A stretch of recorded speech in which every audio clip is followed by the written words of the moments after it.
Get started. If everyone could start coming back in.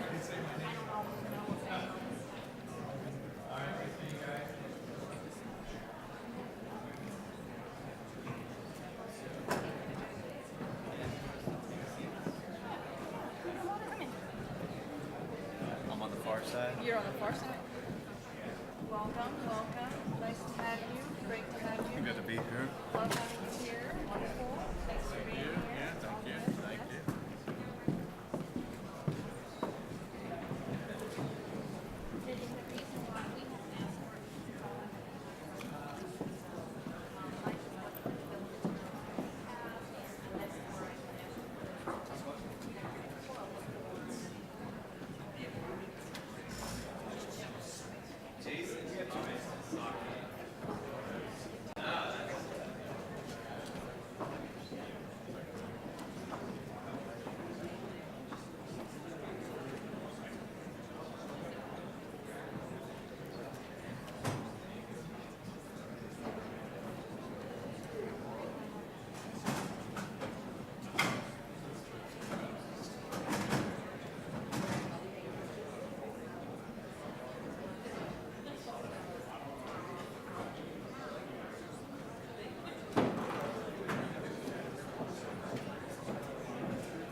Good afternoon, everyone. We're going to get started again after our afternoon break, so please come on back in. I have the distinct pleasure this afternoon to introduce a panel of very, very distinguished guests. My name is Anna Siefken. I have met some of you before during the course of today. I'm the Associate Director for Innovation and Strategic Partnerships with the Scott Institute for Energy Innovation at Carnegie Mellon. Quite a mouthful. It's a great job and an opportunity to meet all of you. So I work day in and day out to bring together partnerships and create synergies where possibly they did not exist before. And so as a part of that, we have brought together this very esteemed panel on public-private partnerships, activating city, utility, and university engagement. So today I welcome to the stage Grant Irvin, who's the Chief Resilience Officer and Assistant Director for the Department of City Planning, City of Pittsburgh at the far end. He's our moderator today.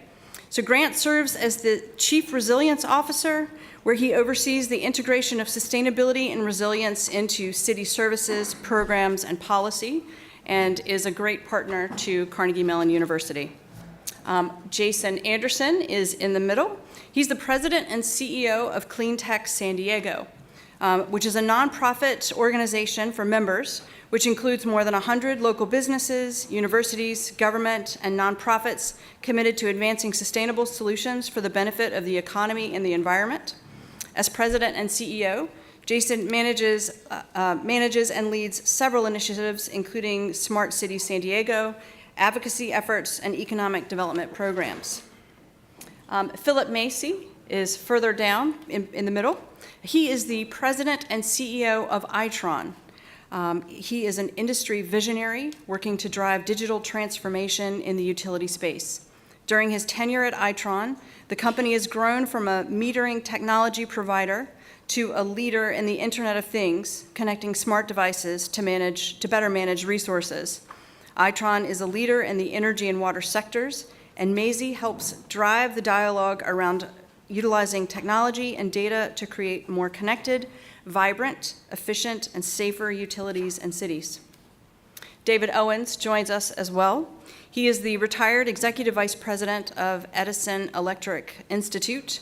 He's an accomplished executive with extensive experience in public policies surrounding utility operations, strategic planning, technology development, rate making, and regulation.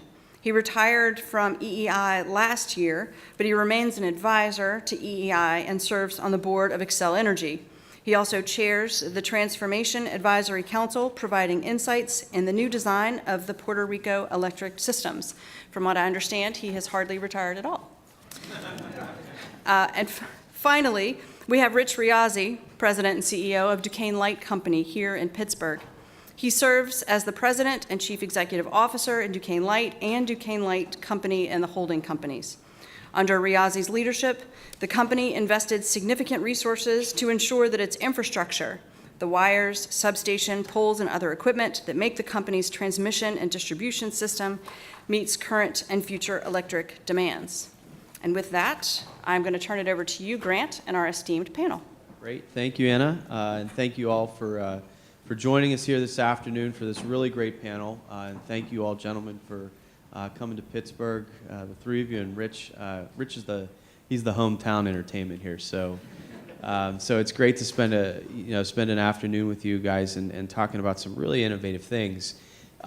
Just a little bit of context, I guess, for why this panel. Anna and I have the pleasure of hosting a class this semester here at Carnegie Mellon on kind of exactly this topic, really looking at the issues of smart cities and the integration of smart city data and utilities.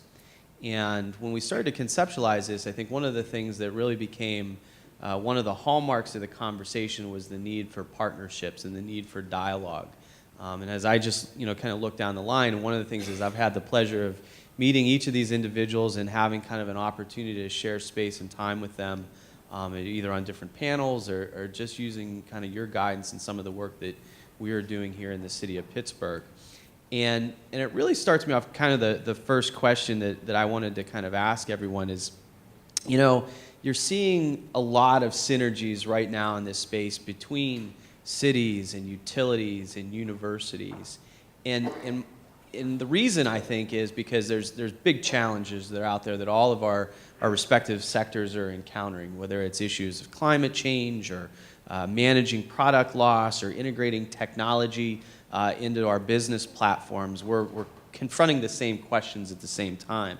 But maybe starting with you, Philip, in terms of kind of what you're seeing in terms of ITRON and kind of the work that you guys do around the world, kind of nationally, globally.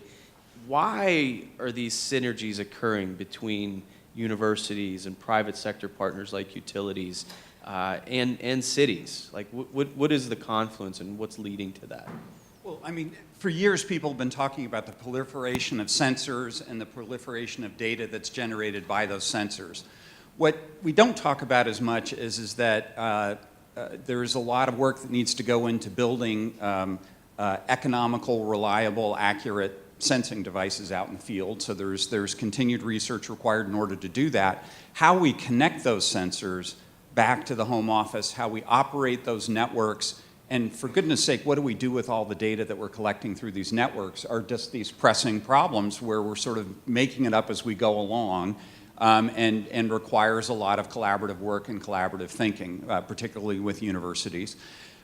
Building these kinds of large data networks and data analytics capability requires significant investment, and the idea that there is a complete overlap in building infrastructure out across municipalities, primarily for us, water utilities, electric and gas utilities, doesn't seem particularly resourceful or practical to have this sort of duplication and overlap. So we spend a lot of time working with multiple stakeholders in urban environments, really trying to explore how it is that we can better share network resources and collaborate more effectively on driving more value out of data, which requires really this kind of collaborative environment we're talking about. Jason? Thank you, Grant. And, from San Diego's perspective, an apology for being the Californian in the room. And also the purveyor of fine socks. There you I have to go. add. So from San Diego's perspective, we're kind of the cul-de-sac of California. We're at the bottom of the state. We're surrounded by the ocean, the desert, and another country. And so for us, the collaboration is really just kind of built into our culture. It's just a way we do things in San Diego. And when Clean Tech San Diego was launched 11 years ago, it was really that mindset around how do we bring the academic universities, institutions to the table with the private sector, the public agencies, and we have one IOU, San Diego Gas and Electric in our region, to really think about these kind of solutions, these problems from a regional perspective where we all have kind of a stake in the game. For us, when we now start thinking about data and how this kind of collaboration around data comes together, I know someone in the previous panel talked about the pilot project in Atlanta around streetlights and sensors. We're doing the same thing in San Diego. We've got 3,400 sensors that are being installed in our community on streetlights by Current and AT&T. And that's pushing out an amazing amount of data that, again, we have really no idea what to do with. But what everyone cares in this collaboration is economic development. How are we creating jobs? How are we benefiting our local economy? What's the result to our local environment, our global environment? And so all this data has turned into just a really interesting set of tools that app developers are using to develop applications, and those are creating jobs. And it's just this kind of interesting kind of confluence of all these different interested parties. So for us, we're all coming together in San Diego because we believe there are significant climate opportunities, challenges that we're facing, and that we believe that technology plays a significant role in addressing those. But there's a huge economic opportunity for that as well. So as we really think about data and pushing data out into the community, the City of San Diego has an open data portal. It's really about who's going to take that data and do what with it and create the next economic engine for San Diego. Interesting. David? So let me respond. Let me respond differently to the question. Excellent question. I do agree with my colleagues, their response. So let's take an example of what's happening in the electric industry. So right now, we have 75 million smart meters that have been installed throughout the utility systems in America. We have 220 million customers that the private sector serves, so tremendous number of customers have smart meters. Those smart meters have AMI, so that means that there's data that comes from those smart meters that can help that utility plan and understand when a customer loses service. Some customers, particularly in San Diego and other sunny areas, have rooftop solar. Those rooftop solars have smart inverters. Those smart inverters provide a lot of information about the customer's behavior. So does a smart meter. Some of those customers in San Diego also have electric vehicles. Those electric vehicles have charging stations that provide a lot of information. All of these technologies provide tremendous data that could be very helpful to the utility as it seeks to plan and operate its system. Universities are part of that customer base that the utility serves. So one good example would be if I looked at what's occurring, and actually Phil is doing it, in Spokane, Washington, where they're working with the universities, where the universities are taking the viewpoint, we have 3 objectives that we want to accomplish, much like the utility has these same objectives. We want reliability, we want efficiency or affordability, and we want to improve sustainability. So those are the 3 areas that are driving a lot of the need to collaborate and to use this data in a very useful way. Right now, the data is very unstructured. We get reams of data as a utility, but we don't structure that data. I haven't even spoken about monitors and sensors that are throughout the utility system as we begin to convert our substations so those substations are much smarter, more analytic, and more data-driven. So we're moving into a society where technology is producing data, and we need to have a way that we are able to structure that data and make that data much more useful. That's why collaboration is essential. So I'll approach it a little bit differently. Being a privately held company, we have investors that expect a return on our investment. And I think, we have to overcome some of the business challenges, and how do we develop a sustainable model at the end of the day. I think, this unique time that we live in and these partnerships that are coming together are, one, being driven by a common vision, right? That vision that we have to work and live much more sustainably than we have in the past. Two, I think you heard some of the other earlier panel speakers talk about to accelerate this, we have some inertia ahead of us because the economics aren't always there. So how do you overcome that inertia? The unique partnerships that we're talking about, I think, afford us the opportunity to do that. So as we think about smart cities, we think that they're underpinned by 3 pillars. The first pillar is you have to cost effectively deploy all the sensors that are out in the field to gather that data. The second pillar then is you have to develop a communication network so you can collect all that data and move it up to the cloud. The third pillar then is that you have open access to that data so that we can take the folks that have the intellectual capability at the universities that have a forward lean on that technology and forward thinking to develop the tools that we need so that we can operate and take that data and make effective economic use out of it. So having said that then, when you look at the partnerships that are evolving between universities, between utilities, between cities, we all have assets in the field. The city's a big consumer of some of the information that will come out of this to help them operate more efficiently.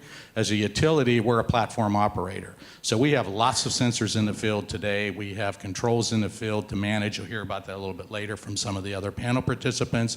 So we have that expertise that's there. We've developed communication networks to gather all of that data. So as was said here, you don't want to replicate those investments over and over. You want to leverage the assets between all the players that are at the table. So we need to leverage and contribute our infrastructure assets and our knowledge to the table. We partner with the universities to tap into that intellectual base. We tap into the city to interface with them and provide products and services to them as well. So I want to jump right off of one of the things that you just said when you were talking about leveraging assets. Because one of the things that we've done with the class this semester, and many of the students are here with us today, so they're, I'm sure, going to be listening very carefully and intently, is that we do have an opportunity, particularly in a city that is rebuilding, as we are, or at a point of infrastructure improvement, to really take that opportunity to capitalize across utilities. And so that's really what we're thinking about as a part of the class is how can we actually create an ROI, what makes sense for each individual player within a city to make those investments and investigate that data together. So that's really sort of what we've been looking at. Maybe to pick up on that, I was going to ask you guys, I'm going to throw a curveball at you and start with Anna. One of the things that we talked about in preparing for this was, what are some of the hallmarks of a strong partnership? So that's the easy question. But through the class and some of the things that we've discovered, what are some of the challenges that we're seeing or that you're experiencing in developing partnerships? What are some of the pitfalls or some of the things that we might not, if we were just here by ourselves, say, that we would talk to? And how do you overcome those challenges in partnership building? Well, an interesting thing that we've talked about is data, because data is so important for informed decision making, and yet access to some of that data for a university partner can be challenging. There's so many privacy rules, there's PUC regulations, et cetera. So being able to access that information to make those decisions is a critically important part. And I'm just going to use that as my number one talking point. And I totally agree with you, and I think I thought Ann did an outstanding job this morning in her presentation. And she made the point that a utility traditionally is subject to public policy, and that public policy, for the most part, is regulation. So when you're engaged in a partnership where you are heavily regulated and may be precluded from actually being a total participant in a project, and your potential partner does not have that regulatory overlay, it creates a different type of a relationship. I can get more explicit. So for example, Ann spoke to the notion of a microgrid. A microgrid is a mini network which has a power supply source, and most of those power supply sources today are renewable technologies backed up with batteries. Well, a utility, if you're in what we call an organized market, if you're in the Pennsylvania, New Jersey, Maryland interconnection, or in New York, or in California, and in other states, you are precluded from owning power supply. You were told to divest a power supply to create a competitive market. Now, if you're trying to be a partner with someone who wants to build a microgrid and you have the balance sheet that can sustain building that microgrid, and you want to keep that customer and demonstrate to that customer your commitment to resiliency, you are precluded for the level of participation you can have in a microgrid. And I know that as a fact because I've testified in many of these proceedings. So what we need to do is extend that partnership in a way where our partner in the microgrid is able to demonstrate the value that I bring as a utility to helping them get that microgrid constructed. That's one example. Take another example, charging stations. In many states, a utility is precluded from owning and building charging infrastructure. So if you want to enhance EV penetration, you certainly need to have charging stations. It makes a lot of sense to me to have the utility be a partner in building the charging stations. So we figured out a way to get into this. We said, let's do pilots. Let's demonstrate that we add value, and the concerns that others have about our participation do not outweigh the benefits that we bring to the table. Those are just several examples of how partnerships can be helpful, but the utility's participation in those partnerships can be constrained by the regulatory process.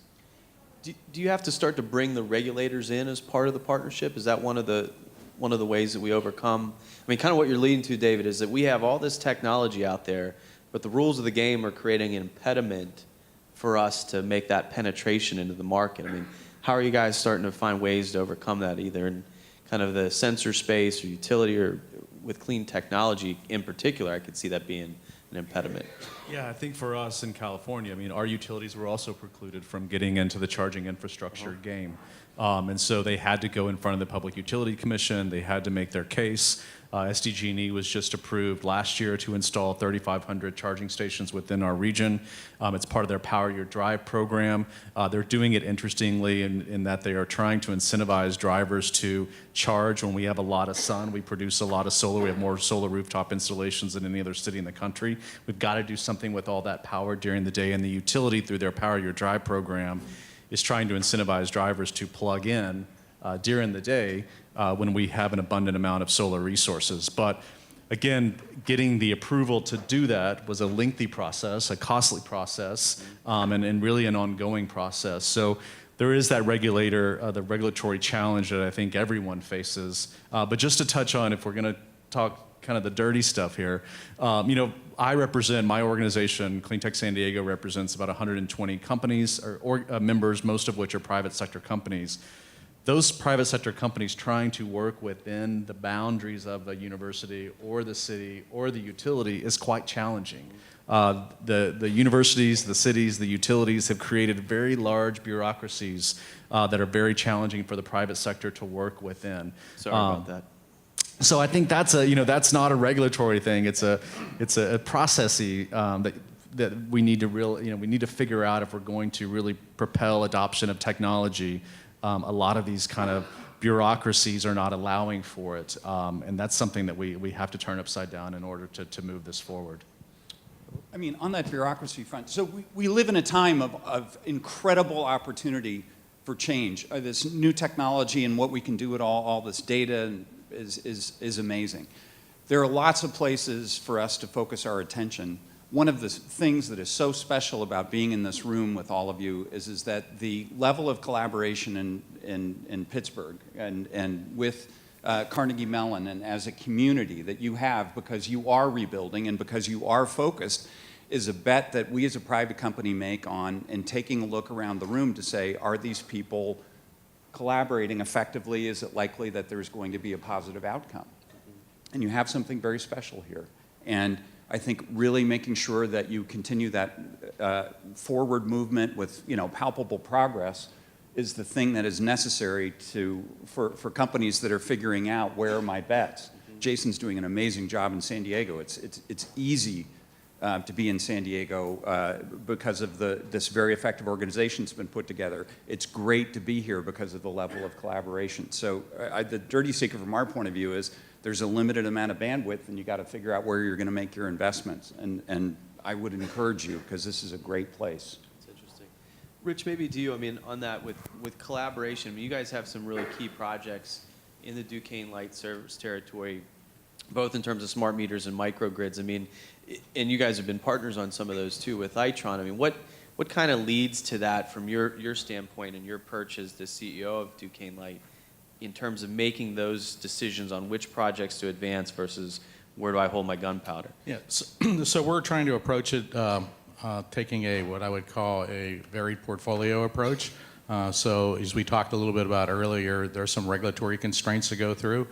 Trying to get regulatory approval for something that's new and evolving is a very long process. It involves a lot of interveners coming in that want to carve out their space. So one of the things that we've done, and we're approaching it from the perspective of developing pilot programs. So we have an EV charging pilot program that we're doing. We have a microgrid pilot program that we're doing.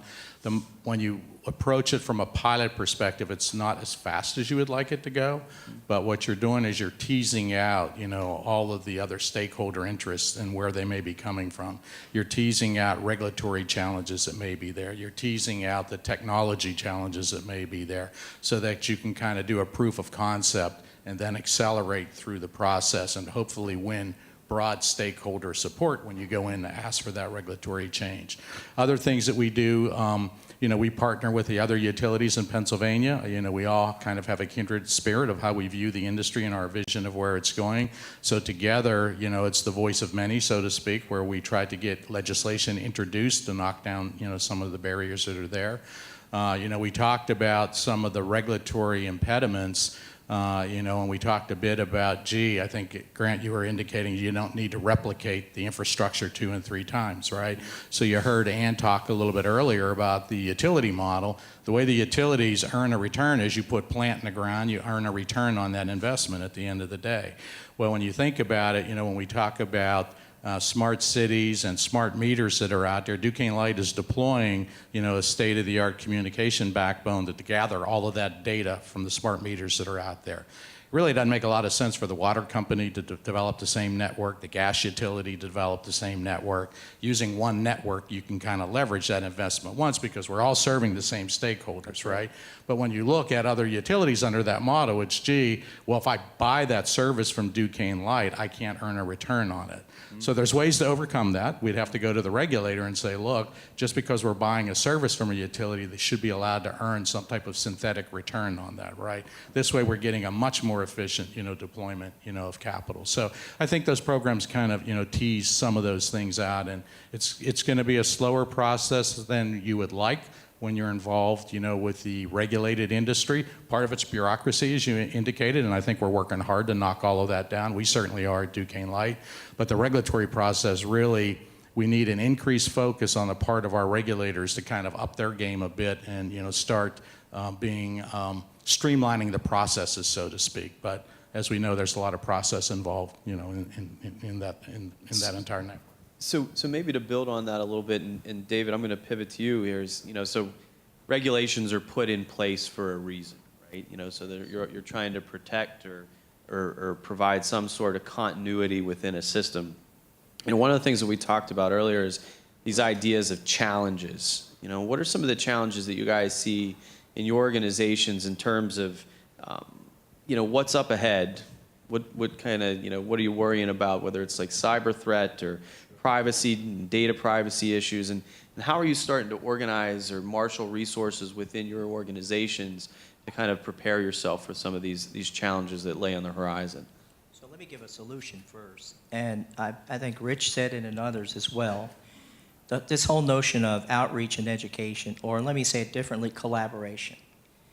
So one of the things that Edison Electric Institute has been doing over the last 10 years is pulling regulators together with utility executives such as Rich, putting them in a room and dealing with some very tough issues. And it's an off-the-record conversation.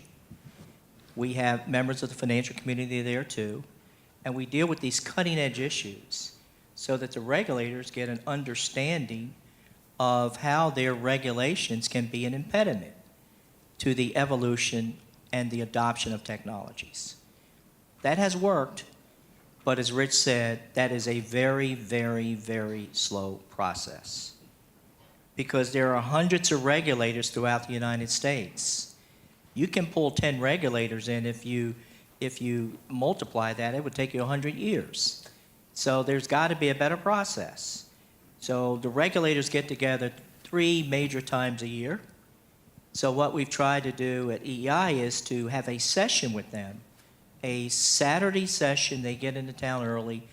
We spring for lunch and have a dialogue on some of these big, big issues. Let me tell you what some of the big issues are, and you really started with one of them, cybersecurity. So as we digitize the electric system, that's really what we're doing. We're making that electric system much smarter, much more accessible, much more customer-driven. It means that there's a lot of information that is provided to the utility. The utility is the trusted advisor with the customer. Utility, through that smart meter with AMI, has a lot of information they see. But now there are a lot of other technologies that are plugging into that grid. Rich mentioned it. One essential platform, aside from a communication platform, is the grid. All of these technologies feed into that grid. And that grid is being modernized. It's being upgraded. It's being digitized. So as you seek to do that, and you have all these different devices raise your cybersecurity risk. See, at the transmission level, there are mandatory enforceable rules. At the distribution level, they're not. I'm not advocating that you need them, but I'm just suggesting that there is an increased risk that now begins to be exposure to the utility. Utility wants to be way out in front and wants to serve the customer, wants to customize the services, wants to use the best technology they can to deal with resiliency and reliability and affordability. But they also acknowledge that as they do that, they're enhancing their cybersecurity risk. So there needs to be, some would say, best practices. There needs to be this recognition that we need to deal with this evolving challenge. Is this challenge bigger than the adoption of the technologies? I don't know. Because I'm not going to say no system is perfect. So that's one risk. There's a second set of risks that are they're technology risks. Rich mentioned it. He said, we don't necessarily take on the technology risk with one gulp. What we do is we do pilots.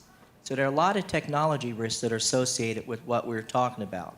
And what the utility seeks to try to do is share those risks with someone else.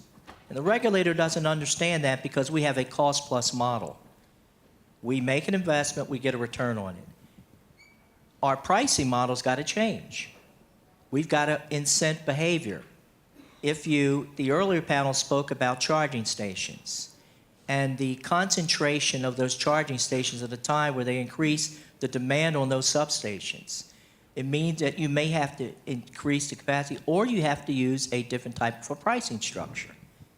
And so we have to make regulation understand that a different pricing regime is very, very important. But as they're moving to that different pricing regime, if I'm a utility executive, if I'm Rich, I want to make sure I get my allowed return. Rich isn't going to want to put his return at stake for an experiment on pricing. So those are the kinds of things that we have to deal with. Rich, I want to go to you on this. I'm going to go into some of the audience questions here. I get this nifty little tool that they gave me, so I'm going to take advantage of it. This is, from a consumer standpoint, data itself doesn't seem to be, usage data doesn't seem to be risky. But I mean, picking up maybe with some of the things that David was saying, like, how do you guys look at systemic risk? It's a real windy day out there today. We know Duquesne Light's working hard. The lights are on right now. Things are great. But that's not always the case when you're dealing with natural-born threats or others. I mean, can you talk a little bit about how you guys are working to harden the system and kind of reduce some of these risks? Sure. So there's a lot of things that are going on. So you have kind of the physical risk to the system, and then you have the cyber risk to the system. So physically, things that we're doing, There's a number of things we do to harden the system, to harden our substation. So that could be the infrastructure around the substation to protect it from somebody trying to do a bad thing to the substation. We take a look at the infrastructure of how we design our grid. So that we have redundancy built into the grid. We have two-way flows, so to speak, that we don't have any radial feeds, or we minimize the radial feeds that are out there. We have a lot of technology that we deployed. I mentioned earlier we have thousands of sensors in the field. Those are controlled through our SCADA system in our control room. So a good example of that is a lot of times when you see an outage, you may see your power go out for a minute or so and then it comes back on. That's our control room that's looking out there and seeing through the technology that we have, where is that fault located? And then they're isolating the system remotely, so that a good example of that would be 30,000 customers are out, but we have a fault in one location. They know where they can isolate it from the rest of the system, bring the power back up within minutes, and now you've taken 30,000 customers down to within a minute, down to 5,000 customers are out. Ultimately, you have to roll a vehicle out there to repair what's out there, but that allows us really to significantly, reduce the outage time that's out there. So there's a number of investments that we're making on the asset side, on the physical side, and then on the technology side. On the cyber side, there's just a ton of investment that's going on, and partnerships with EEI and other utilities, the sharing of best practices. Our operational system that's out there that actually operates the assets in the field and the technology in the field is isolated from the outside world. So it doesn't connect to anything else other than into our control room. So we isolate it that way. As you start looking at the proliferation of smart meters and then the customer data and things that come out of that, we have to look at that a bit differently because there's desires for people to access some of that information. So when you think about cybersecurity, you approach that from a number of different ways. You have multiple layers of defense for people trying to penetrate you. You kind of design your system like you compartmentalize it like a ship, right? If you have a rupture on a ship, you close doors inside it and you isolate it so that the ship doesn't go down. We look at how do we isolate and compartmentalize different systems within the company itself.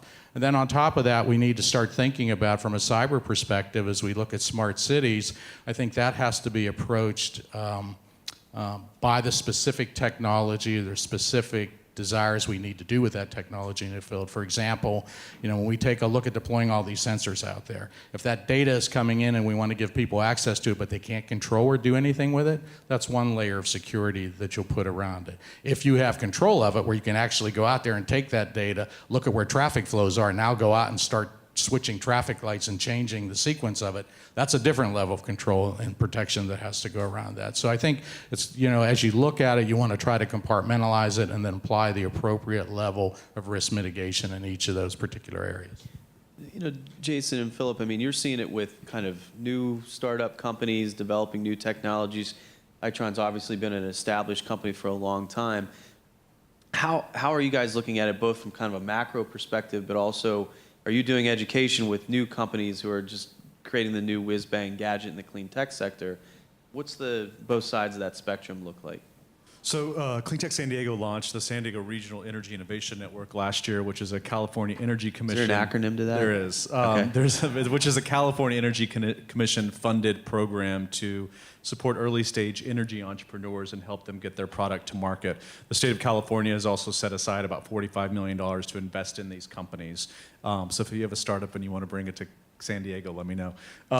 But what we've done with that program, and probably the biggest and most important thing we've done, is we've brought the utility to the table. We've brought the military to the table. We've brought these different entities to the table that these companies are trying to help solve their issues. So they can hear firsthand from SDG&E, these are some of our internal and external threats that we're trying to face from an energy management perspective or a distribution perspective. They can hear from the military and talk about microgrids and energy independence and what that means and how their technology may be able to fit into that. So what we've done, we like pilot programs and pilot projects in San Diego as well. But going back to this kind of notion of collaboration, when early stage companies can sit in a room in kind of a neutral space with the utility, with the universities and others to talk about their technology and kind of the real world application of that technology, there's significant benefit in that. And so I think these types of conversations, not just happening here on a stage, but in a room with kind of the next round of innovators is increasingly important. And we're using that ability to facilitate those conversations and helping these technology companies develop a technology that actually has a market, and that market being around cyber, energy generation, energy management, whatever it may be. Philip? Yeah, maybe I agree with all these comments, but a slightly different take, which is that we feel that we're, on the issue of security and privacy, actually better off supporting industry standards and not trying to go it alone. Yeah. So we're working with best minds and standards bodies in order to establish a common set of standards and ask our partners and startups to conform to a series of privacy and cybersecurity and communications and other standards. We need to make innovation easy and predictable in order to really stimulate it. And so when we talk about platforms, the rules have to be published. And then you have to have third parties that can verify that the rules are being enforced. And so we have a number of members in the audience from DOE as an example. We've worked with the defense labs on doing penetration analysis on the standards that we've used. We're using standard technology building blocks that have been proven in other industries. Financial markets, as an example, that have very high security requirements in which we're able to embed proven technology in some new sensor applications, but this stuff has been around for a long time, so that we're leveraging huge technology investments. Local example, Qualcomm in San Diego, spends billions of dollars a year on R&D. When we have cellular technology requirements, we're gonna draft off of the investments that they've made. So we're collaborating on technology, driving standards, and using industry experts in order to ensure that things have gone properly. Great, thank you. So this Slido thing's starting to look like my email feed. So you guys are percolating a lot of questions out there. So I want to make sure that I get to some of them here. Anna, one of the questions from the audience here is about data awareness. And maybe picking up with something that Jason was saying. Here at the Scott Institute and Carnegie Mellon, you guys are really building kind of the pipeline of the next generation of innovators that are going to, work in companies like Duquesne Light and Clean Tech San Diego and EEI and Itron.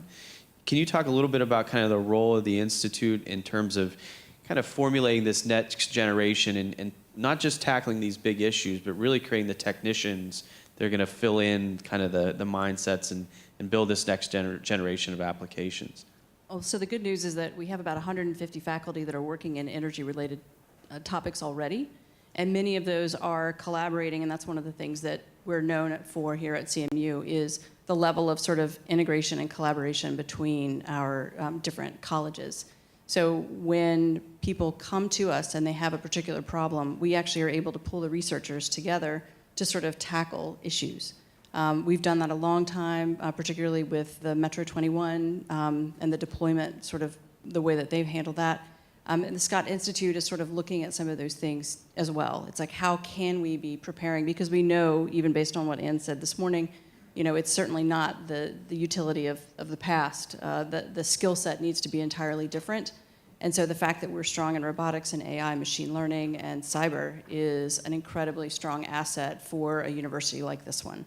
So what I like the most about having all of you here, and thank you again for coming to campus, is the opportunity to hear you say those words, because as much as we say that on a day-to-day basis or within a class or within our daily work out in the community, it's an important thing to hear from you all that that's what you're really looking for. Could I just, one super quick thing, Grant, sorry, to break this paradigm that suggested that there are sensors that communicate, that you collect that information and then you analyze it afterwards. Smart sensors are probably going to be the future. We're talking about the next generation. We have to embed the intelligence out at the edge of the network and have these devices talking to each other. We are not going to control this new dynamic, volatile environment with one central brain. We're not going to, as Insol's model is broken down on the generation side, central computing is broken down as a way to control this network that's got these dynamic generation devices on it. So please think outside the box in terms of the paradigm that you're using in thinking about next generation devices, that they are smart, communicative, safe and secure, economical, and last a long time. By the way, it's not an easy thing to build. But smart, intelligent, interoperable, all of those things. It's AI. That's what's going to drive everything. You can look at all the improvements. A lot of improvements have been made in hardware technology. The next level of improvements are in software technology. Believe me, tremendous improvements that are taking place. So I got time for two more questions here, real quick. You know, the one thing here, you know, one of the folks in the audience was asking, beyond pilots, what are some of the best strategies to deploy technology? And, you know, this really makes me think about some of the challenges that we've seen in the city is that we can get the pilots up and running. The challenge we have is going to scale. So what are some things that you would kind of lend to the conversation, maybe in, you know, a quick minute or so, in terms of how do you get to scale? How do we go beyond just the pilots? So I would say, from the city of San Diego perspective, again, going back to the pilot, that was a pilot with the streetlights and the sensors, the City IQ project. That started as a pilot. We're in year 3 now, and it's a full-scale project. I think the value of it's about $43 million. So it started as a pilot, and it actually became something real. I don't know that that necessarily happens all the time, but I think what got it to where it was to where it is today is leadership from the city and a focus of the city to get it to where it is today, but also the ability of and the willingness of the private sector company, in this case, Current by GE, to work with the city to make sure that the technology not only met the needs of the city, but also met the needs of their own needs. So I think it takes a champion on both ends to push it to the end and really see it be built to the extent that it should be, as opposed to just remaining a small pilot program with a few learnings. Right? I agree with him. It's public policy leadership, and we can give one good example, and I'm not an advocate for saying you have to have mandatory renewable portfolio standards, but it took a few regulators. I might be, but I can't say that.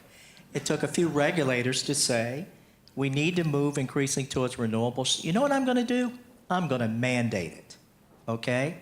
So that was public policy leadership, okay? It takes public policy leadership, and then on the other side, it takes someone with deep pockets. So if you're trying to move a technology forward very rapidly, you need a Bill Gates or someone else that believes in that technology, is willing to take the risk, put up the dollars, and someone who also has very significant political persuasion. So I got the hook here, but I got one more question. I think my mom was in the audience, actually. Because the question is, how can energy utilities become better partners with municipalities who are working to increase sustainability and resilience, i.e. provide accessible data and streetlights? So I don't see my mom, but, you know, I mean, we've had a great relationship with Duquesne Light, but I mean, across the board, I mean, where do you see kind of, where are these relationships taking us in terms of the partnerships between universities and utilities and cities? What's the blue sky look for you? 10 seconds. 10 seconds. Economic vitality. Focus on the outcome. Don't get hung up on the mechanics of how it's going to happen. When we come together to build more sustainable, livable, and successful cities, it will knock down the barriers that stand in the way of our collaboration. Terrific. I don't know that I have anything else to add to that.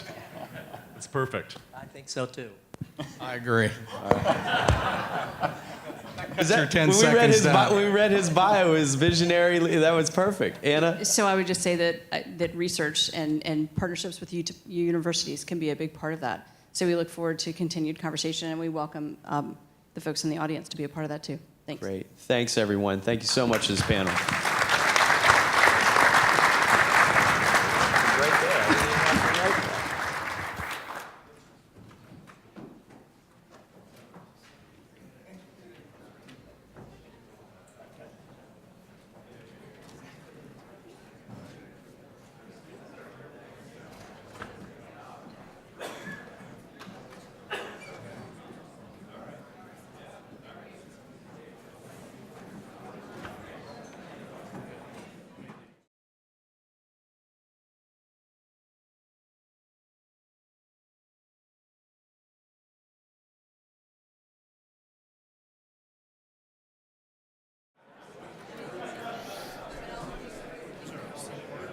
No, I think you can go anywhere you want. Okay. Go for the middle.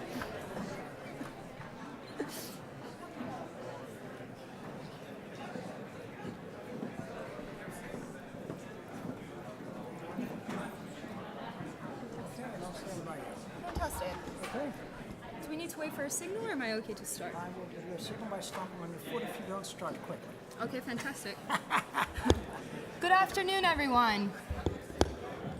I'm here to introduce this afternoon's panel, which is Leveraging Distributed Energy Resources, Microgrids, and Storage for City Resilience. Quite a large topic, but I'm sure that all of our panelists today will tackle it.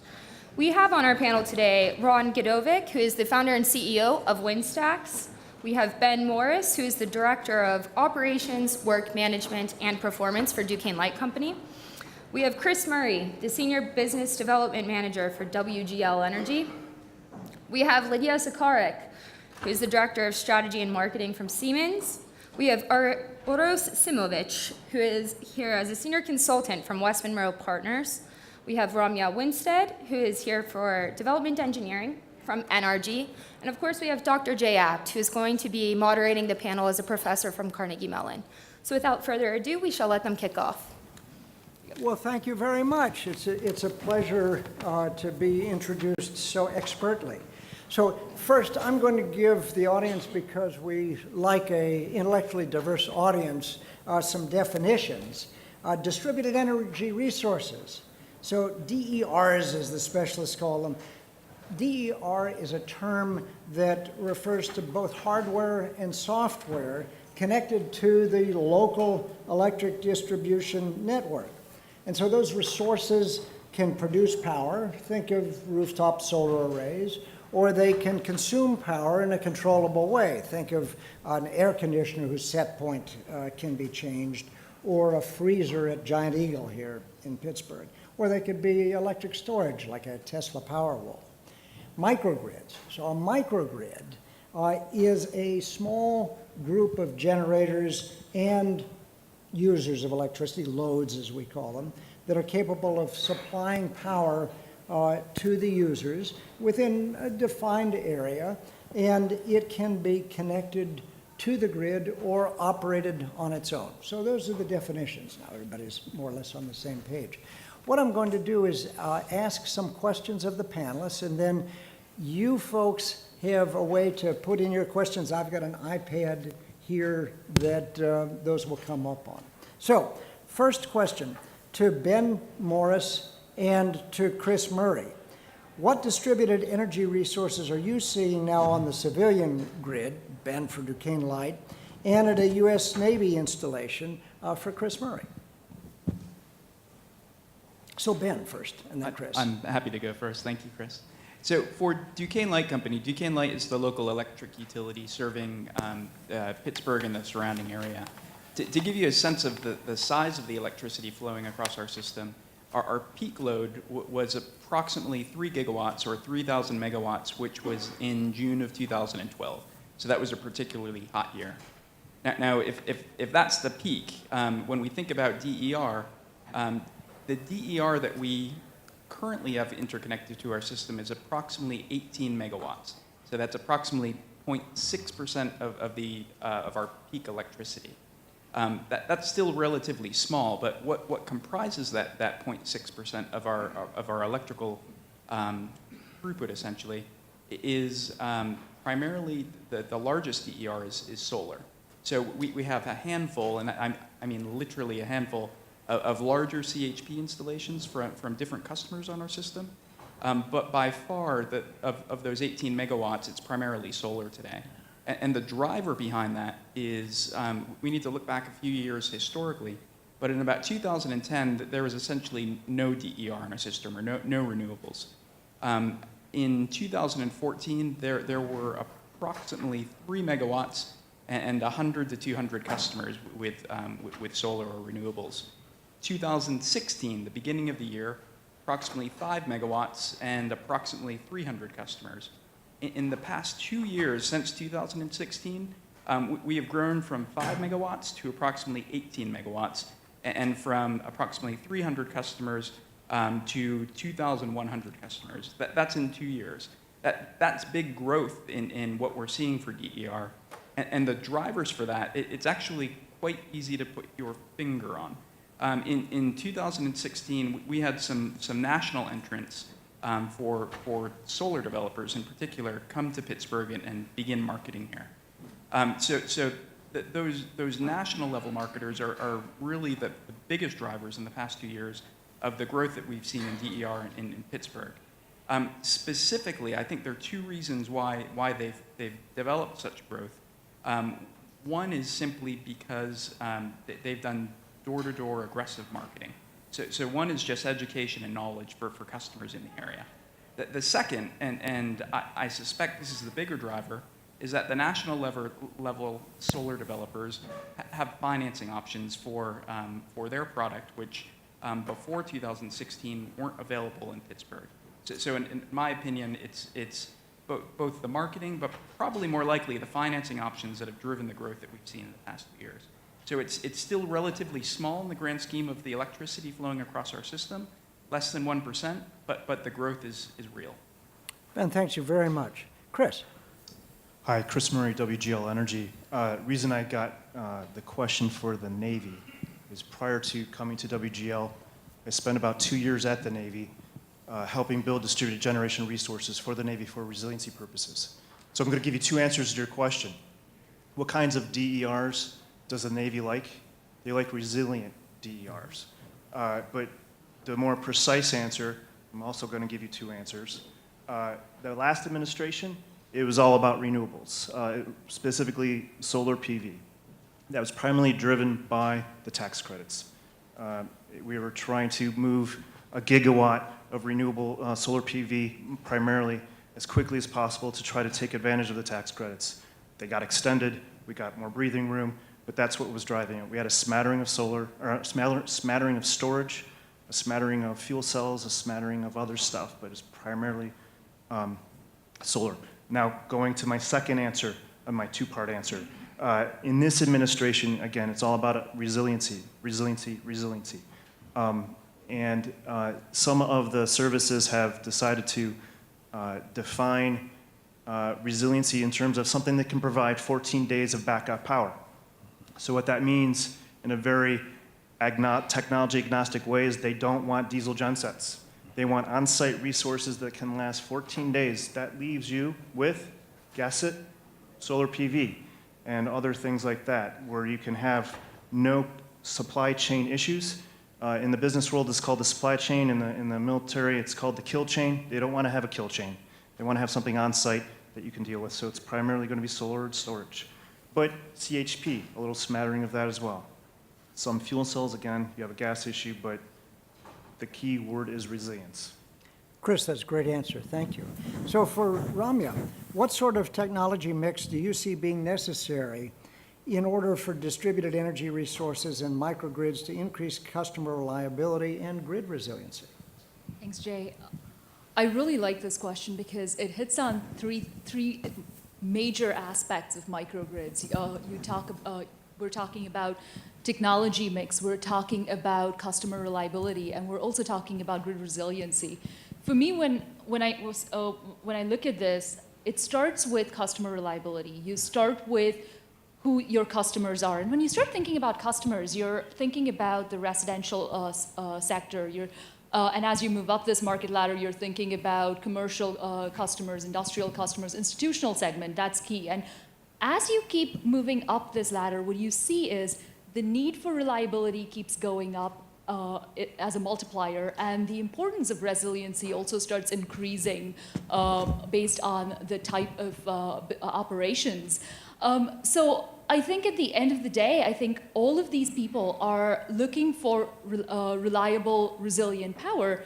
But before we talk about what that right technology mix is, I would say you have to take a pause to say, for your customer, what are your risk factors? What are your requirements? And then talk about what are some of your goals. And a lot of these customers are thinking about being sustainable. Some economics might come into play in terms of operational savings. You might have other operational metrics.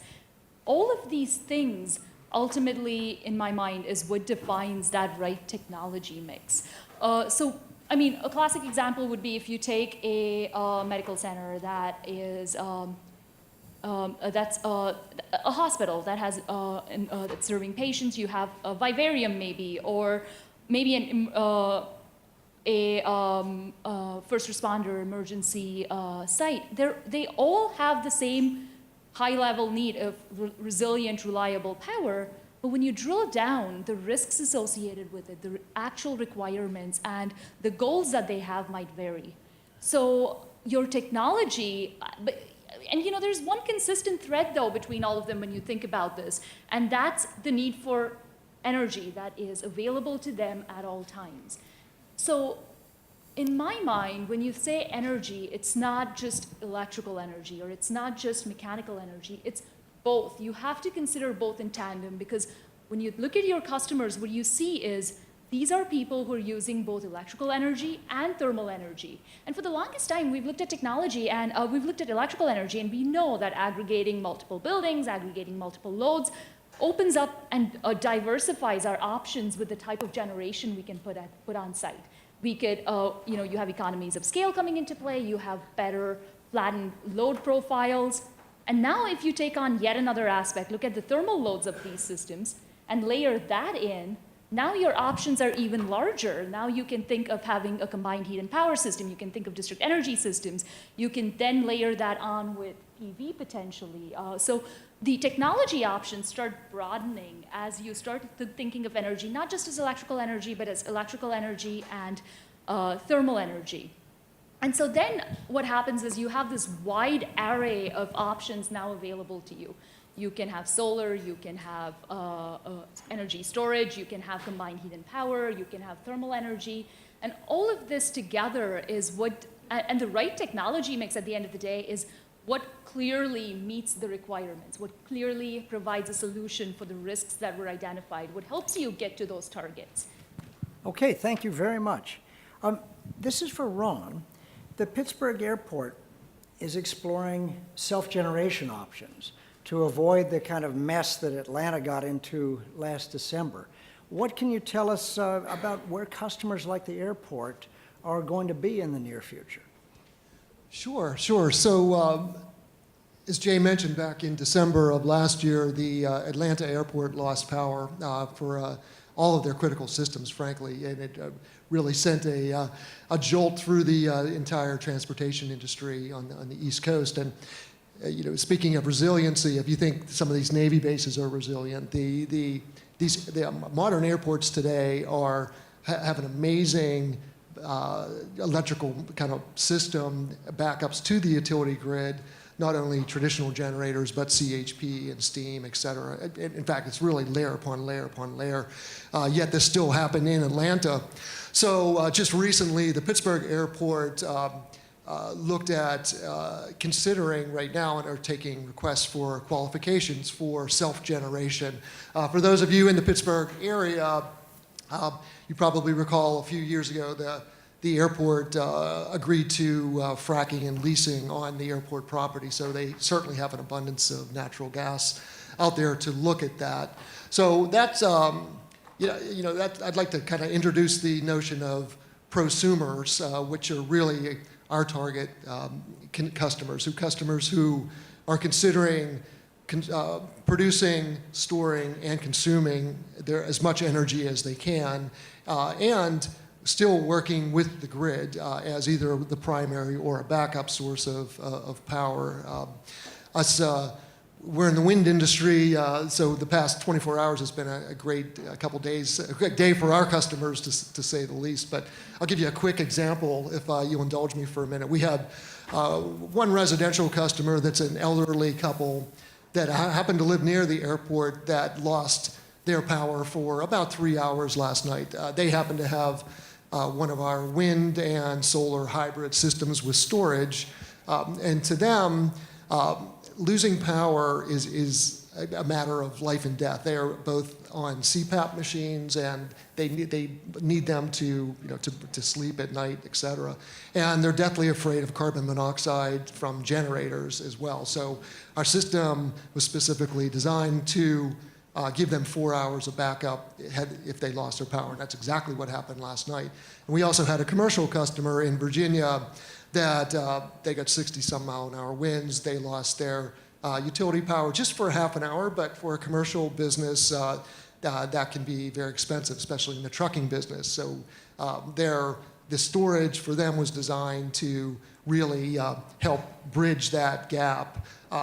And if these systems are designed right, as storage costs become cheaper, these interplay with the utilities very well and do things that utilities frankly don't like anyway, like trying to eliminate some of the peak demand and the demand charges and things like that, because if there's excess solar, for example, that's generated through the day, and it can be sent back to the grid, et cetera. So that's the kind of thing. I think you're going to see more and more of the prosumption model.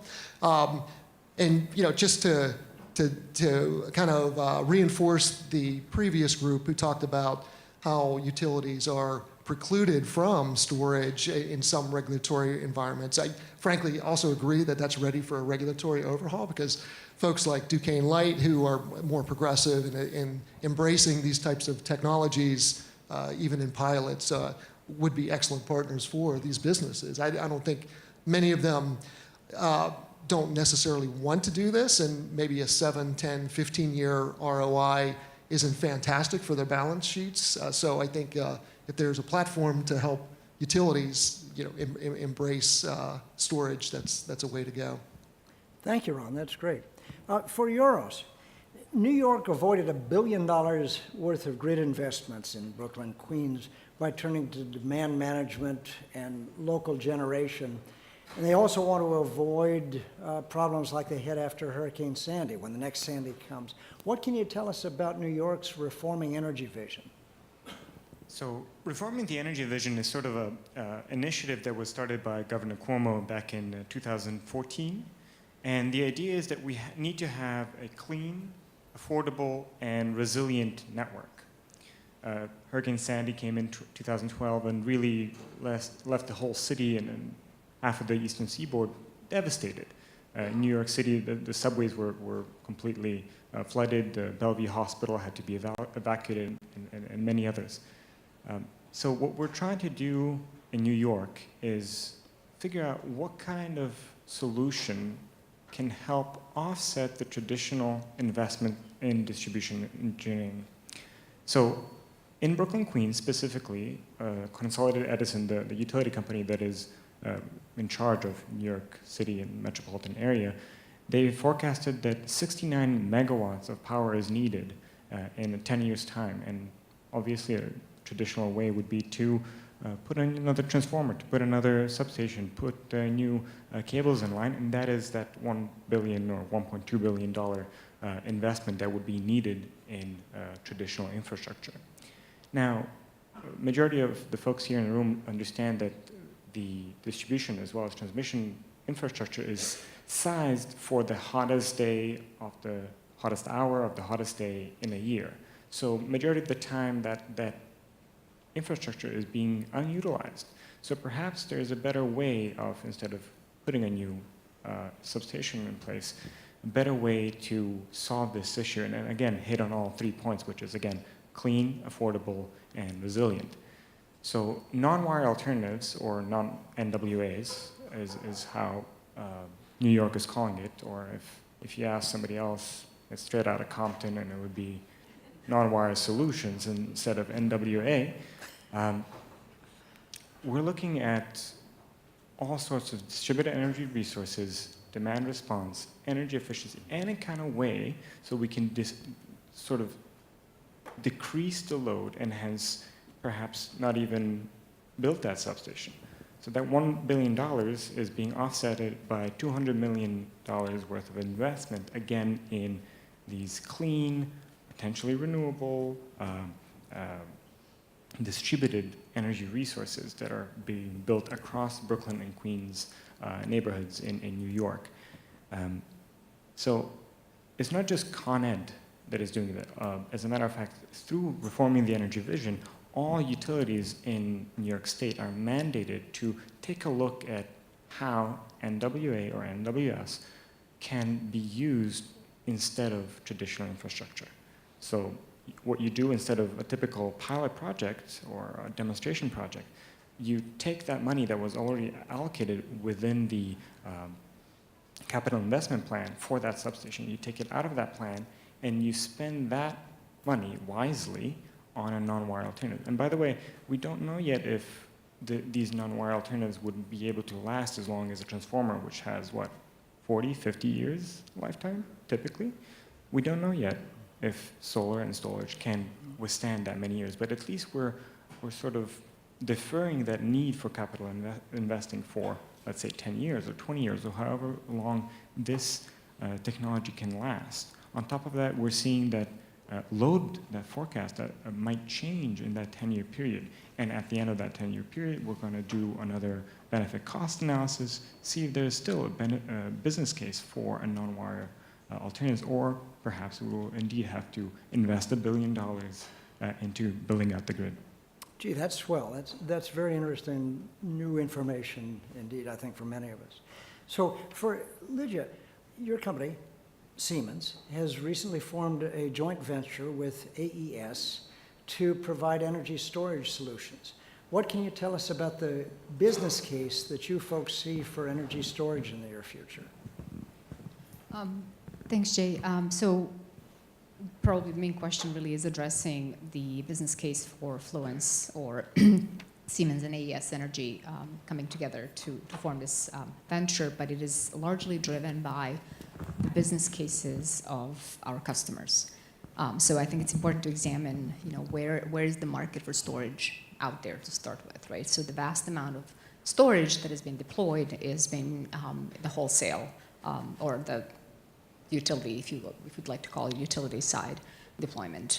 The projects that are visible, the volume of the projects that AES Storage has deployed really was driven by contracts with utilities customers. And whether you look at the projects like the Australian large-scale power plant or the California one, the theme that emerges really is the flexibility and the versatility of what storage can provide for those customers. And when I say that, if you go to a storage conference, you'll hear very colorful descriptions of, storage is the Swiss Army knife of the electricity sector, and it's like bacon, everything is better with storage, right? So why is that, right? It truly can help utility defer T&D investment. It can help provide the capability to, whether you need fast and flexible generation, either capacity or energy. If you're looking at ancillary services, AES is also now demonstrating digital inertia, for example, for systems that don't have a lot of rotating equipment. You really can do anything and everything. But what has really been, to me, kind of interesting and important is to look at this investment theme on the large-scale storage deployment side. And the theme that emerges is that you can build a whole lot really fast. And that really matters for capital investment. So that's one side. On the behind-the-meter side, and when I think about this, I can't not think about the global aspect of deploying any technology that we work with, because we're a global company and I work with our colleagues that are across the world. Behind the meter, the largest driver for a long time was reducing demand charges. And US has only a handful of markets where that has worked really well with C&I customers, but if you look at UK or any other market that has multi-tiered and very large spread of electricity prices, that is a really quick return on investment, and it will be even quicker as the price is dropping. When it comes to a lot of the projects that we're involved in, they're all hybrid projects. There are very few cases where there's standalone storage application for a number of reasons, whether it's cost or tax credit advantage.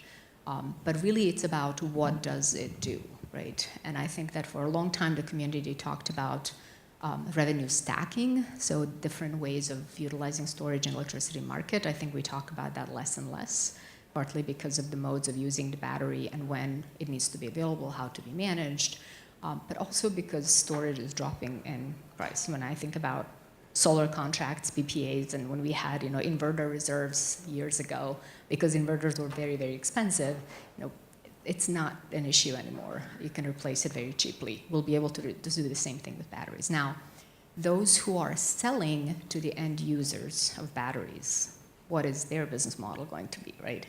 Of course, you can sell the batteries. The question, of course, is how do you make money? I think it's not a secret that those who have very large pipeline of projects are very competitive in the market. So the Teslas and AESs of the world, or Fluence now, just the sheer control of the supply chain is something that really matters. But that's really only one side of it.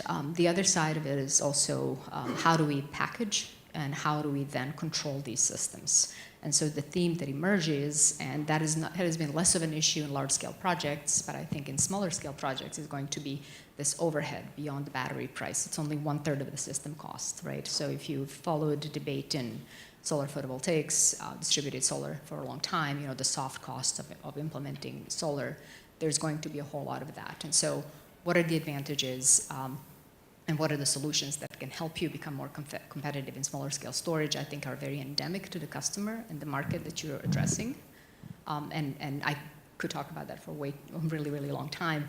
But here's an example of something where Siemens brought a very unique advantage to Fluence, and because AES was not dealing with storage other than very large scale batteries in the utility segment, is the very fast startup of the batteries. And so we're talking about a few milliseconds that can really differentiate the kind of backup that a certain customer might need depending on criticality of the power.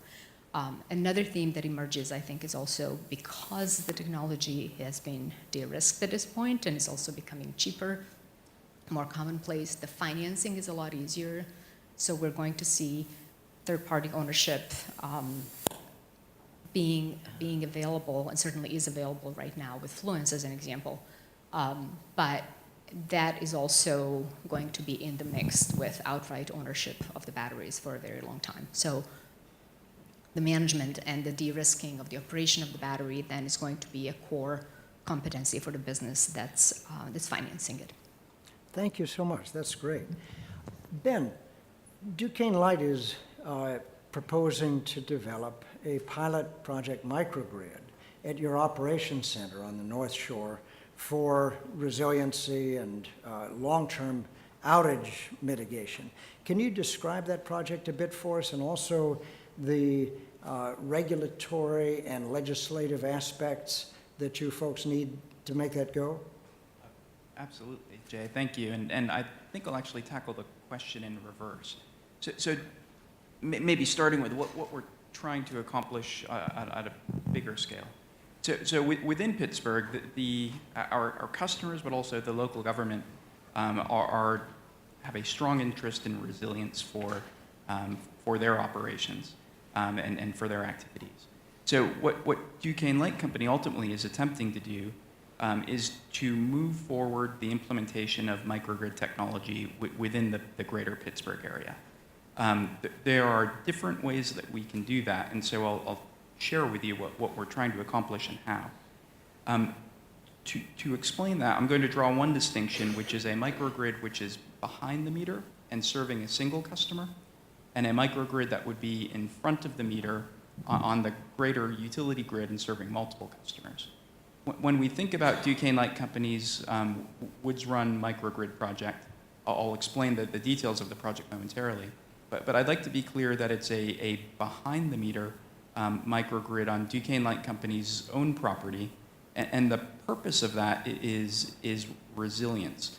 Resilience of our own operations campus, which, to describe the campus, it's approximately 18 acres, 7 buildings. It has our most critical operational activities there, from the operation of the grid itself to the deployment of the crews that would restore power to downtown Pittsburgh if power to be lost in an extended regional grid failure.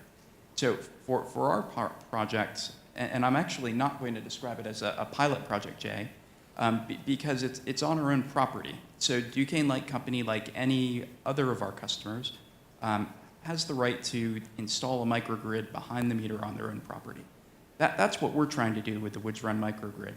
We're trying to protect our campus in order to protect downtown Pittsburgh from a prolonged outage. Before I get into legislation, I will pause to explain what our microgrid looks like. So I described the campus itself, 18 acres, 7 buildings, Duquesne Light Company's primary operational activities. On that campus, the way that we're constructing our microgrid is conceptually we have a distribution ring that encircles the campus and goes to each of those buildings. And then in terms of DER, we currently have we have 3 diesel generation units that are interconnected to individual buildings. They are not currently interconnected to a ring, so they can't serve all 7 buildings. So what we're trying to do from a resilience perspective is to diversify those fuel sources. Specifically, what we're doing is to install centralized natural gas generation of 2.5 megawatts, which is sufficient to serve the whole campus, which will add fuel diversity for the diesel. With diesel, typically the fuel is stored on site. For natural gas generation, it's brought in by pipeline, so it's fuel that's off-site. Presently, we're looking at a small amount of wind resources, but we're not looking at renewable generation in a big way yet. However, we are designing the project so it could be incorporated at a later date. So the one thing that I forgot to mention, so 2.5 megawatts of centralized natural gas generation. We also have an equal amount of 2.5 megawatts of battery energy storage systems. And that size is sufficient to carry the entire campus's load for approximately 5 minutes. That's not long at all. The sole purpose of those couple of minutes is to smoothly transition from having the campus being grid connected to isolating into islanded mode. So in a nutshell, the microgrid is 2.5 megawatts of natural gas generation, 2.5 megawatts of battery energy storage for 5 minutes, and a microgrid controller to tie it all together. So that's the project. And again, that's a regulatory project. We're seeking recovery of that through the existing regulations on our own property as a facilities project, essentially. We're protecting our facilities just like any of our other customers. Now looking forward, where we'd like to go and where our customers and the city would like us to go is to build microgrids on the broader distribution grid where we can protect multiple customers in critical areas like the downtown Oakland Hospital District or water treatment facilities, critical community infrastructure assets. In order to get there, what we're attempting to do with our peer utilities in Pennsylvania is to introduce legislation at the state level, and specifically House Bill 1412, which is a House bill that's proposing that utilities, electric utilities in the state, can implement utility-owned microgrids in front of the meter serving multiple customers. So currently, that House bill has been voted out of the Veterans and Emergency Preparedness Committee at the state legislature level. It will go before the broader legislature this year, hopefully. And should it pass, Duquesne Light Company would then propose pilots that are in front of the meter and more in line with what the city and our customers are looking for us to bring to protect broader Pittsburgh. So Jay, that's where we are today. Perfect. That's great.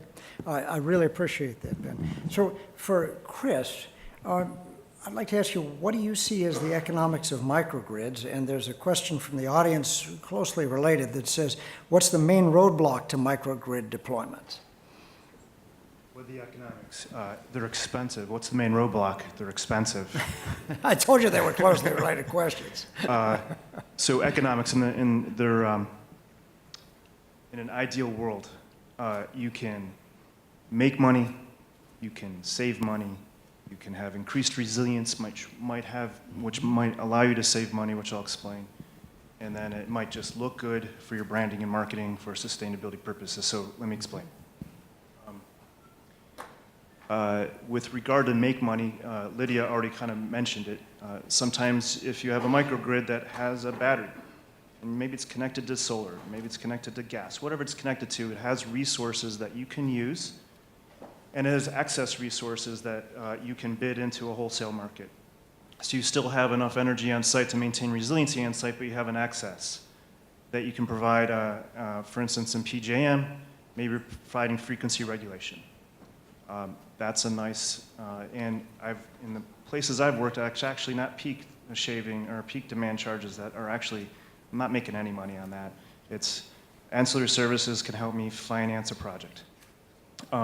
So that's the make money part. In terms of the save money, a couple different things. If I have solar and maybe gas combined with a battery behind the meter and I'm in a high-priced part of the country, Maybe I'm in the Northeast. I am going to be able to sell that commodity to the end-use customer at a lot cheaper rate than they are going to be able to get it from the grid. So instead of paying 12 cents in New England, maybe they're only paying 6 cents from the behind the meter, so they're going to save on the commodity. They're going to save also because maybe they have a big operation on campus. Maybe they've got lots of generation already built on campus because they've got fancy stuff. For instance, there's a campus in DC, FDA's White Oak campus. They do a lot of research there. They can't let the electricity go down. There's certain things that probably shouldn't get unfrozen. Disease is another thing. So they got to make sure that they have absolute resilience at all times and never go down. They don't have a battery on site. If I put a battery on site, I might actually be able to optimize this system so I don't have to do spinning reserves. I'm going to save them money. Also, if I'm going to a corporate customer, they're thinking, I got to build a big building. I've got to build the walls and the lighting, and I've got to build all the boilers and the chillers. And I say, wait a second, you don't have to do the energy infrastructure at all. I can buy that. I can own it, operate it, maintain it. That $100 million you're going to spend on that big campus, maybe I can shave off 10% of that. Maybe that is my CapEx and my OpEx, and then I'm building that into the rate that they're paying. So maybe they can save money by thinking about a microgrid differently because they're not doing the CapEx, OpEx. So resilience, maybe they're a manufacturing facility, and if they have a little blip, or maybe it's a research facility and they have a little blip, they have to throw all that stuff away. If it's big pharma, they're throwing those pills away. If it's a Navy research facility, they're taking, literally, research projects go for 2 years straight. Get a little blip, you got to throw it in the trash and start over. So a little bit of resiliency is going to save you staff time, money, and lost product. Maybe you're a corporation and you want to show that you are green. The way you do it, typically, in old school, is let's buy some RECs. Let's show that we're doing green energy. Well, what if you had the microgrid behind the meter? Maybe you had solar behind the meter. Maybe you're thinking about your sustainability play in a lot broader way. It's not just buying RECs, but it's producing clean, renewable, resilient energy behind the meter and saving money in the bottom line to help you then build your microgrid. So that is the business case in the real world, which I still have yet to see. But I'm trying. That's great. So let me incorporate one of the questions from you folks in a question for Ramya. During Sandy, the natural gas grid stayed up in a lot of places, not all places. You folks have a 1.4 megawatt fuel cell in Bridgeport, and you've also got a smaller fuel cell pilot project coming in here. What can you tell us about those projects? Sure. At the University of Bridgeport in Connecticut, we have a 1.4 megawatt molten carbonate fuel cell. Essentially, it's a unit that, in addition to providing electrical power, also recovers heat. It recovers about 2.2 MMBTUs of hot water. Again, it comes down to the size of the system and the load profiles that the university sees. This fuel cell is able to carry about 80% of the campus loads. The heat that's recovered gets used as hot water in 3 of the buildings that are on site. So overall, the sizing of the system worked perfectly with the loads that were there at the university. Now, in addition to that, what we decided to do was incorporate the loads that were existing, identify what the critical loads are, bring in controls for load management, and create a system on site, create a distribution system on site that allows this unit to island itself if it sees instability on the grid. So that's where I think traditionally it's a base load operation that runs 24/7. It helps the university supplement some of its energy needs. And on the other hand, if there is a critical grid disturbance or there are storms or something passing through the season, it seamlessly transitions and islands itself and powers all of the critical facilities. So that was one area where we started working with fuel cells and we started understanding what some of its characteristics were. And so we extrapolated that into looking at other kinds of fuel cell technologies, molten carbonate being one of them that we'd seen. Solid oxide fuel cells were another one we're interested in. And so right now we're piloting a 200 kilowatt, much smaller than the 1.4 megawatt unit out at Bridgeport, just 200 kilowatts at the North Shore NRG Energy Center right here in Pittsburgh. The idea here is that we want to tie it to our existing plant. We generate steam and chilled water. Now this would be a supplement to the and another source of energy on site. And essentially, it's a 5,000-hour pilot project, which we're working with Fuel Cell Energy and the DOE. Thank you very much. So I'm going to ask for 1-minute answers for the next 3 questions, if I can. Let me start with Lidja. Can you describe how Siemens sees the distributed energy resource landscape evolving in the near future? So there's, I think the question actually probably warrants beyond Siemens, the evolution of the system. I think that the trend actually of digitalization of these resources is incredibly important. It is, when we hear and talk about and read about the energy as a service, including microgrid as a service, implementation, when you actually read what that is, mostly talks about financing microgrids. But if we can imagine being able to operate and manage whether you're a utility that owns microgrids behind or front of the meter, or a customer who doesn't want to have to deal with having to optimize their systems, any number of things. Trying to reduce O&M, I mean, that is also another big driver. That is an ability that is going to be very, very easily accessible, but it's not a routine offering in the field quite yet. I have a few other thoughts, but we have only 1 minute, so. Thank you so much. Appreciate it. Oros, we have seen some proposals for deferring capacity, like the Brooklyn, Queens. What projects that involve capacity deferrals do you see that have positive economics? So all of that really depends on the location. Again, in Brooklyn, Queens, it made sense because it was a $1.2 billion traditional investment. If we're talking about upstate New York or any rural area where land is cheap and you can put a couple extra poles and a transformer in there, it might not make sense. Again, what we've seen really work very well is, again, energy storage. Why? Because it indeed can operate in the wholesale market, frequency response, voltage support, and especially if it's coupled with solar, so it has access to that investment tax credit, and be mindful it has to be charged by that solar at least 75% of the time. That really is a combination that we see working in a lot of places. Well, thank you.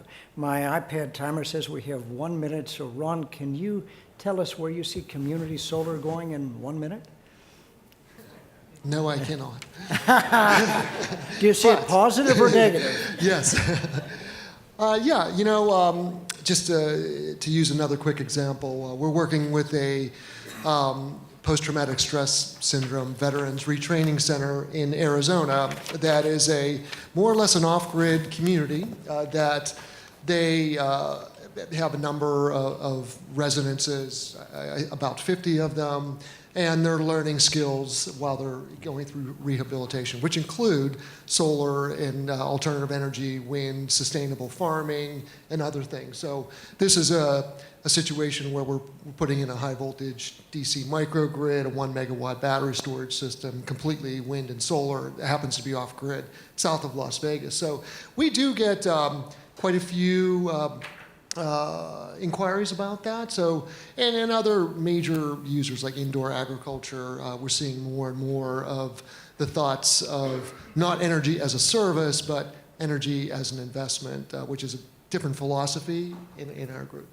Well, thank you all very much, and I hope that the panelists have given you all an idea of the breadth and really vibrance of DERs and microgrids in the current climate. So please, let's thank our panelists.